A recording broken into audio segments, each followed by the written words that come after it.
আসসালামু আলাইকুম বন্ধুরা, আশা করি আপনারা সকলেই ভালো আছেন। বন্ধুরা, দেখতেই পাচ্ছেন যে আমাদের খিদমাতুল উম্মাহ ইন্টারন্যাশনাল মহিলা মাদ্রাসার সকল শ্রেণীর ছাত্রছাত্রীদের পরীক্ষা শুরু হয়ে গিয়েছে। আজকে তৃতীয় দিন পরীক্ষা চলছে। প্রথম দিন আরবি, দ্বিতীয় দিন বাংলা এবং তৃতীয় দিন আজকে ইংরেজি পরীক্ষা চলছে। তো বন্ধুরা, যারা আপনারা আমাদের ভিডিওগুলো দেখেন অবশ্যই জানাবেন যে আমাদের ভিডিওগুলি কেমন হয়েছে। তো আমাদের মাদ্রাসার ম্যাডামরা সুন্দর করে ছেলে মেয়েদেরকে বোঝাই দিয়েছে কীভাবে লিখতে হবে। সামিয়া, তুমি কোন শ্রেণীতে পড়ো? নার্সারি। তোমার আজকে কি পরীক্ষা হচ্ছে?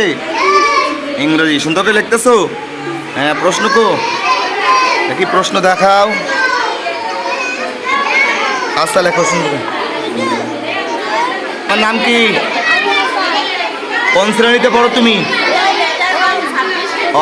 প্রথম শ্রেণী। কি পরীক্ষা হচ্ছে আজকে? ইংরেজি পরীক্ষা। লেখো লেখো, প্রশ্ন কো দেই।